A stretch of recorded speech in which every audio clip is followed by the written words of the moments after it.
Streaming from Oklahoma's own digital studio, this is OU Football Update, brought to you by Brahms. All right, hi everybody. Welcome to another OU pod. This is the late week edition. We are almost set for Oklahoma and Alabama. As always, if you're enjoying our 3 times a week podcast here on Oklahoma's Own Sports, please do us a favor, like and subscribe. It doesn't cost you anything, and it helps us out a ton. Very excited. As always, the day before the game, we like to be joined by the opposing play-by-play voice, and today we welcome in the outstanding voice of the Crimson Tide, my friend Chris Stewart. How you doing, Chris? I'm good after that introduction. Not deserved, but appreciated. Thank you. I like it. That's a good-looking vest you got on. Thank you. You're Thank you. ready to roll. Yeah. Well, it's gonna old be people fun. like me were cold, and so it got below 50. So we're lucky we're not shutting down schools in Alabama. Hey, it looks like though we're headed for a good game day, right? Looks Yeah. like the weather's gonna be great on game day. Really nice, great weather, and what we'd hope for with a matchup like this one. That's that the elements won't be an issue. Hey, let's start there. We're gonna have a ton of Sooner fans headed to Tuscaloosa, Good. just like you guys had last year in Norman. Game day in Tuscaloosa. It's one of the iconic venues, obviously one of the iconic settings in all of American sports, not just college football. What do we need to know? What do Sooner fans need to experience on a game day in Tuscaloosa? Get there early. Check out the quad. Denny Chimes, where around the chimes themselves, which is a landmark on campus, you've got the hand and footprints of Alabama football captains for decades. It's kind of a unique thing there, and that's one of the things. Depending on the amount of time you've got, downtown's actually a cool little area.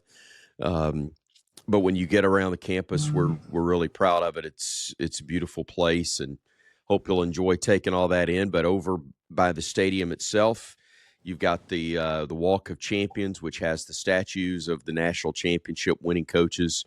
And one of the neat things about that was the vision of Mal Moore, the late athletic director. When that was built and done, there was a space left open intentionally with the belief that it would, it was coming. It was coming. Yeah. We didn't know Nick Saban would be the one coming. Didn't know that it would be the historic 6 to match that of Bear Bryant. And whenever I introduce Coach Saban, I always say a man who's won 7 national championships, 6 that we were actually happy about because of the one he got in Baton Rouge. We didn't really care a lot. Against us. Oh, that sorry. One was painful. Look, we weren't happy about it either. It was them. So before him was ours. So, but the Walk of Champions, the area around the stadium, it's beautiful. If you got time, get in line. There's a burger spot called Ramajama's right across the street from the stadium. That's among the dining options, but that's a landmark little place, hole in the wall. That's part of the experience. But I think you'll enjoy Tuscaloosa. It's changed tremendously since you guys were here last, which I remember that. I remember it well, the excitement around Mike Shula and the belief of what could be. It's all set. They faked the punt, and we weren't ready. But hopefully it won't come down to, from Bama's perspective, we won't need to hope you have to punt and then get bit by the fake again 20-plus years later. Chris, that's been over 2 decades now. Isn't it nuts? Can you believe that? Yeah. That's crazy. Yeah. That and the trip with Fran to Norman, where my broadcast partner was the quarterback, Tyler Watts, and a guy that I've only really, I think, heard use even a loose interpretation of a curse word. When he was asked post-game, Tyler, did you get hit? Did you just fumble? He said, or did you just slip? He goes, the damn thing just slipped out of my hands. And Sooner fans will, from that era, will remember the play well. But it's I hope it's a great experience, at least up until kickoff, and that everybody treats you right all through the game, even though obviously we hope it goes Bama's way. It'll be fun. We are guaranteed a team in crimson is going to win this game. Indeed. Yeah, it's a great uniform game, and we don't get repulsed when you guys show up. That's the the case. Hey, Chris, what is the difference between this Alabama team now and the one that got beat by Florida State in the season opener? What the improvement that's taken place? Describe that for us. Yeah, the improvement is there. I think the mindset has changed dramatically. And Kalen DeBoer told me, after that first game, he said, we've got to change our mindset. We can't have guys thinking, here we go again. And he goes, I don't mean when the game's over. I mean during the game when a play goes wrong. That was something he kind of felt and experienced with that group and had to change it. And to their credit, as we've seen it happen around the country with some prominent programs, teams that were very highly ranked at the start of the year or even early in the year, now looking for a head coach because they slid either a lot or even just a little bit, and with no patience, the panic button was hit by different people for different reasons, and now you got to go try to find a new head coach at your place. Bama, thankfully, didn't fall into that. They kind of, to put it in your terms, they circled the wagons. They took care of business. And the copyright infringement, by the way, we're going to need a check. I'm going to need you to mail me a check for that. Go ahead. That's not a problem. You'll need 3 signatures on it if you want to try to cash it. You will see a team that I think plays just with a lot more confidence. Now, they need to play better than they did last weekend.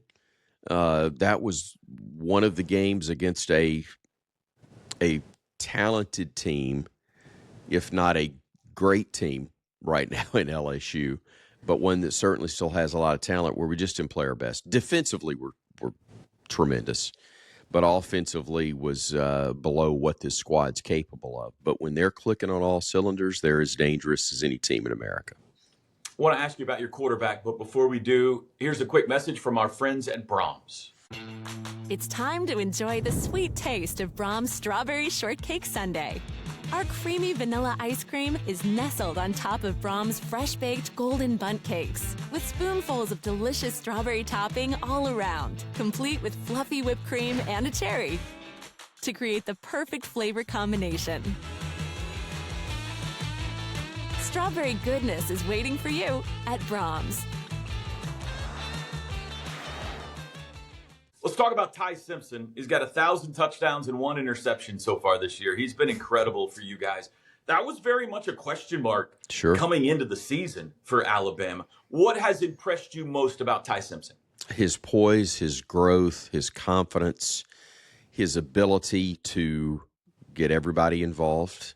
And obviously it helps when you've got as many weapons as Alabama does, but there's no one guy you can hone in on defensively because there's no one guy that he hones in on as quarterback. Jeremy Bernard is probably the most valuable guy on this team, but it's not one of the reasons he's so valuable is because of everything else that's available. Ryan Williams is electric, but so's Lottie Brooks, the freshman.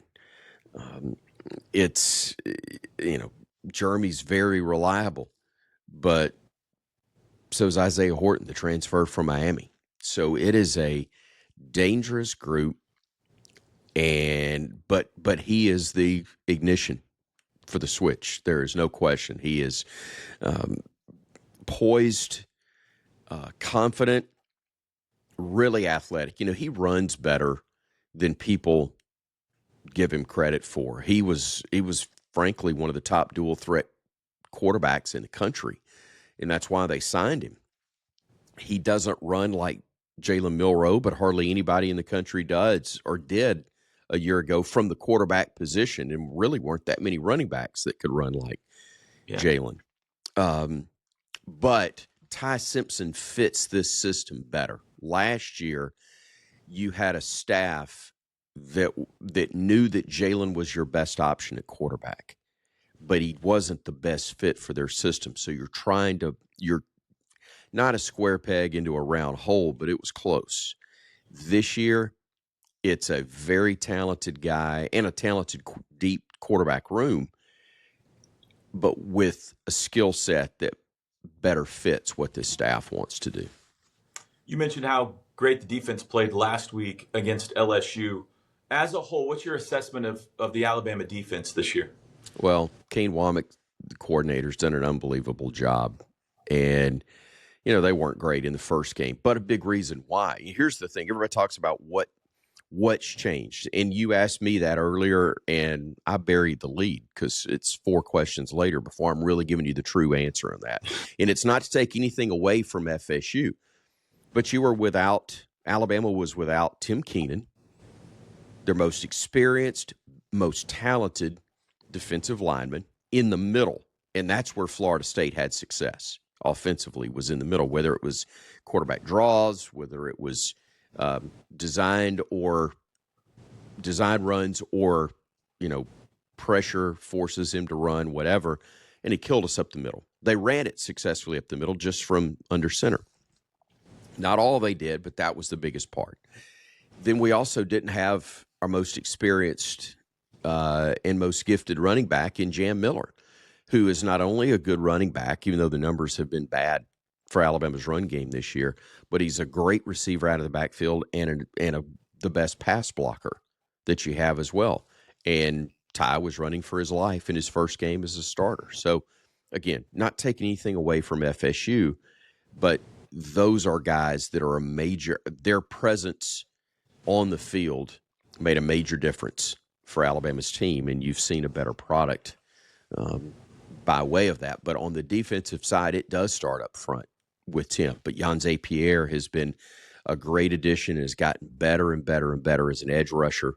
The secondary is much more consistent and is deep, and I think that's one of the things that's made the squad better as a whole, is that they have truly developed depth. You've got your veterans playing well, but you've got young guys who are playing closer to a veteran level, and that's helped put them in the position they're in.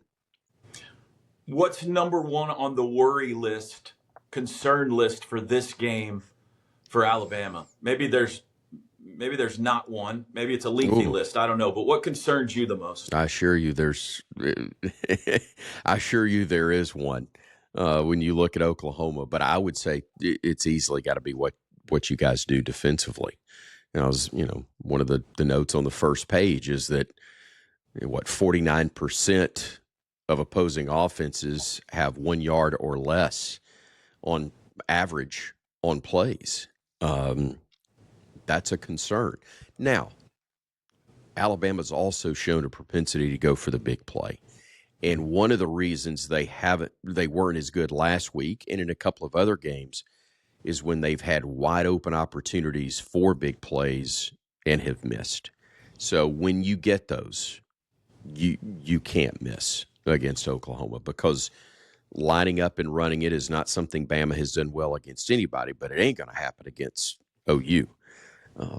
You're going to have to make the most of the few opportunities that are there to strike and strike big. Now, you got enough weapons to make that happen, but you got to be precise, because it's a nasty, salty Brent Venables defense that Bama will be facing on Saturday. How do you compare the atmosphere in Bryant-Denny to some of the other big venues around the SEC? Look, we had a history in Alabama of being a wonderful tennis crowd. Waiting until the play was over, and that's probably unfair, but you know where I'm getting. We're spectators more than participants. That's changed a lot in the last 2 decades, but especially I think in the last 10, 15 years. And Kalen DeBoer called on the fan base to make a difference. And obviously LSU's had their challenges with penalties anyway, or it has not been a challenge for them to have penalties, I guess you'd say, on the offensive side especially. But they had 7 procedure calls, and a lot of it, yes, is their instability, but Bama's fans played a major role in in having an atmosphere before the team ever came out of the huddle that was electric and exciting. And with the weather being what it is, and Oklahoma having done what they've done to Alabama, in some recent matchups, and what this game means on a national scale, I will be shocked if it is not every bit as loud and electric. They talk about a lot of different places.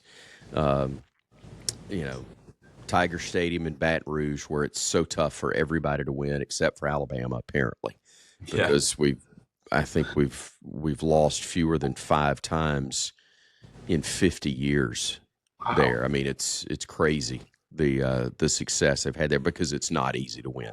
And even when Bama has, last time was a cakewalk because of what was going on, but it's a tough place to play. It's loud. Everybody talks about how loud it is, but I'll put Bryant-Denny up against anywhere when it's a big game atmosphere like the one we're going to have Saturday. And Saturday nights in Tuscaloosa in fourth quarter, that sun will set.